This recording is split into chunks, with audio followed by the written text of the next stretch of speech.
Hello नमस्कार दोस्तों, स्वागत है आपका हमारे यूट्यूब चैनल में। दोस्तों आज हम आपको बताएंगे कि इलेक्ट्रो होम्योपैथिक्स डिग्री लीगल है या इलीगल है। क्या इलेक्ट्रो होम्योपैथिक्स कोर्स को करने के बाद हम अपना क्लिनिक खोल सकते हैं कि नहीं खोल सकते हैं, बेफिक्र होकर के चला सकते हैं या डर डर के चला सकते हैं, शहर में जाके खोल सकते हैं कि रूरल एरिया में प्रैक्टिस कर सकते हैं।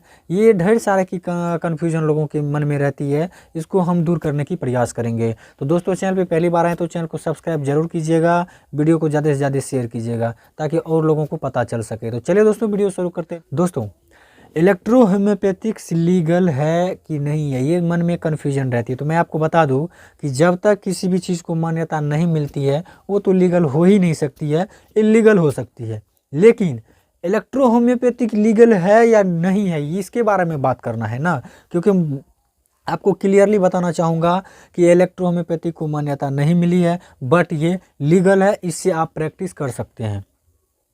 तो और लोगों के मन में ये रहता है प्रैक्टिस तो कर सकते हैं, मेरा कोई वैल्यू नहीं है, हम क्लिनिक खोल सकते हैं शहर में कि गांव में खोल सकते हैं। तो मैं आपको कहना चाहूँगा कि आप यदि इलेक्ट्रो होम्योपैथिक्स की बैचलर कोर्स की है, यानी कि 5.5 साल रह करके मेहनत करके पढ़ाई की है, आपके पास अच्छे नॉलेज हैं, आपको पैथोलॉजी की नॉलेज है, ट्रीटमेंट करने की नॉलेज है, सिम्टम्स की नॉलेज है, anatomy physiology biology biochemistry pathology सारे चीज़ प्रैक्टिस ऑफ मेडिसिन की नॉलेज हैं, तो आप कहीं पर भी क्लिनिक खोल सकते हैं, चाहे वो रूरल एरिया हो, चाहे वो शहर ही क्यों ना, चाहे बड़ा से बड़ा टाउन ही क्यों ना हो, उससे कोई फ़र्क नहीं पड़ता है। आपके पास नॉलेज होना चाहिए, आप कहीं पर भी क्लिनिक खोल सकते हैं।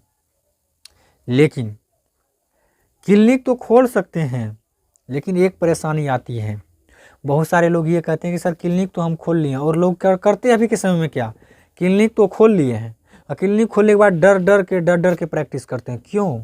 उसके पीछे कुछ ना कुछ कारण होती है। कारण ये होती है, या तो इलेक्ट्रो होम्योपैथिक्स के जब होम्योपैथिक मेडिसिन रखा हुआ है, आयुर्वेदिक मेडिसिन रखा हुआ है, या यूनानी मेडिसिन रखा हुआ है, या एलोपैथी मेडिसिन रखा हुआ है, तभी उसके मन में कन्फ्यूजन रहती है और डर डर के वो क्लिनिक चलाते हैं। यदि आपको गर्व के साथ क्लिनिक चलाना है इलेक्ट्रो होम्योपैथिक्स का, तो पर्सनली आप ध्यान रखिए कि सिर्फ इलेक्ट्रो होम्योपैथिक्स का ही मेडिसिन आपके क्लिनिक में रहना चाहिए और कोई भी मेडिसिन आपके क्लिनिक में नहीं रहना चाहिए।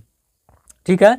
इमरजेंसी कंडीशन में अगर 1-2 पीस अगर होम्योपैथिक है, 1-2 पीस आयुर्वेदिक है तो कोई परेशानी नहीं है, रख सकते हैं 1-2 पीस के लिए, कोई दिक्कत नहीं है। लेकिन अगर ज़्यादातर होम्योपैथिक आयुर्वेदिक मेडिसिन है तो आपकी क्लिनिक को सील किया जा सकता है और आपको कारागार की सज़ा भी हो सकती है और आप जेल भी जा सकते हैं। इस चीज़ को आपको विशेष रूप से ध्यान रखनी है, क्योंकि आपकी डिग्री अभी वैलिड नहीं है। लेकिन हाँ, प्रैक्टिस कर सकते हैं, प्रैक्टिस करने में आपको कोई नहीं रोक सकता है। आप केस भी कर सकते हैं अगर कोई आपको प्रैक्टिस करने के लिए रोक रहा है तो। लेकिन आप केस तभी कर सकते हैं जब आप खुद जेन्युइन हो। जेन्युइन का मतलब ये कि आपके पास अच्छी नॉलेज हो, आपके पास ट्रीटमेंट करने की सारी जानकारी हो, सिम्टम्स के बारे में पता हो, उसके बाद आपके क्लिनिक में प्रॉपरली इलेक्ट्रो होम्योपैथिक्स मेडिसिन के अलावा और कोई भी मेडिसिन नहीं हो, तो आप उसके ऊपर केस भी कर सकते हैं, चाहे बड़े से बड़े पदाधिकारी क्यों ना हो, अगर आपके क्लिनिक को बंद करने की कोशिश करेंगे तो। ठीक है। अगर आप लीगली रूप से काम करना चाहते हैं तो मैं आपको साफ साफ कहना चाहता हूँ कि आप सिर्फ इलेक्ट्रो होम्योपैथिक मेडिसिन से प्रैक्टिस करेंगे तो आपको कोई नहीं रोक सकता है, आप बेफिक्र होकर के प्रैक्टिस कर सकते हैं। लेकिन दोस्तों आप चाहते हैं कि हम रूरल एरिया में रहें, रूरल एरिया में इलेक्ट्रो होम्योपैथिक मेडिसिन से तो नहीं चलने वाला है, तो क्या करें?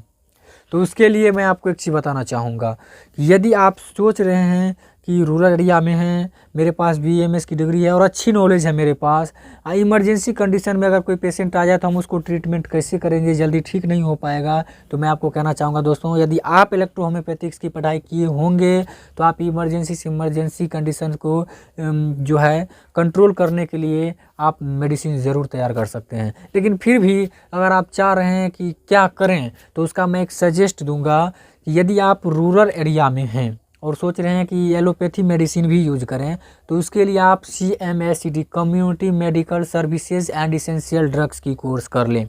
ठीक है। तो इस कोर्स को करने के बाद आप ग्रामीण चिकित्सक के रूप में, प्राइमरी हेल्थ केयर के रूप में आप जो है एलोपैथिक मेडिसिन से इमरजेंसी में आप प्रैक्टिस कर सकते हैं, आपको कोई रोक टोक नहीं करेंगे। लेकिन अभी के समय में क्या हुआ है कि CMACD लोग कहीं से कर ले रहे हैं, कोई इंस्टीट्यूट से कर ले रहे हैं, उसको पता भी नहीं है कि इंस्टीट्यूट को मान्यता है कि नहीं है, कहाँ से एफिलिएटेड है, किस कॉलेज से है, किस यूनिवर्सिटी से, उसको ये भी पता नहीं, लेकिन वहीं से जा कर के आप कर लेते हैं, किसी फाउंडेशन से आप कर लेते हैं, तो उस डिग्री का कोई वैल्यू नहीं है।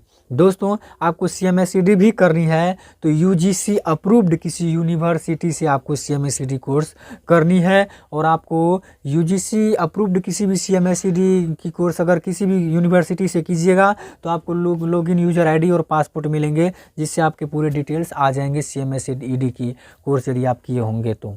ठीक है, तो कहीं पे भी कीजिए तो आपको यूजर ID पासपोर्ट मिलना चाहिए, और UGC अप्रूव्ड यूनिवर्सिटी से ही CMACD करें, ताकि उस यूनिवर्सिटी से यदि आप CMACD करते हैं तो आपको CMO साहब बहुत जल्द ही आपको प्रैक्टिस करने के लिए रूरल एरिया में आपको रजिस्ट्रेशन दे देती हैं। ठीक है, तो यदि आप इस CMACD के बारे में अधिक जानकारी प्राप्त करना चाहते हैं, अच्छी यूनिवर्सिटी में आप एडमिशन लेना चाहते हैं, तो दिए गए जो इस पे काउंसलर का नंबर है, इस पे आप डायरेक्ट बात कर सकते हैं, सारी जानकारी प्राप्त कर सकते हैं। ठीक है, तो आप दिए गए इस नंबर पे फ़ोन लगा के एक बार ज़रूर पूछें, और यदि आप CMACD कोर्स को करना चाहते हैं तो। ठीक है, तो CMACD को करने के बाद तो आप रूरल एरिया में प्रैक्टिस कर सकते हैं, लेकिन यदि सोच रहे शहर एरिया में भी हम करें तो उस कंडीशन में आपको क्या करना है, तो आपको डी फार्मेसी कर लेनी है। डी फार्मेसी करने के बाद रजिस्ट्रेशन मिल जाएगा तो आप एक मेडिकल ओपन कर सकते हैं। तो मेडिकल आपका एक ओपन रहेगा छोटा सा, आपको मेडिकल ओपन कर लेना है। इमरजेंसी कंडीशन में आप मेडिकल से आप ट्रीटमेंट कर सकते हैं, जिसके नाम से मेडिकल का रजिस्ट्रेशन होगा वो थोड़ा बहुत इंजेक्शन दे सकते हैं, दवाई दे सकते हैं, और आपके पास जो होगा क्रोनिक पेशेंट होगा उसको आप ट्रीटमेंट कर लेंगे। ठीक है, तो इस तरह से भी आप कर सकते हैं। दोस्तों यदि आपको ये जानकारी अच्छी लगी है तो वीडियो को लाइक कर दीजिएगा, चैनल को सब्सक्राइब कीजिएगा। अब मिलते हैं नई वीडियो के साथ, नए टॉपिक्स के साथ, तब तक के लिए बाय बाय, जय हिंद जय भारत।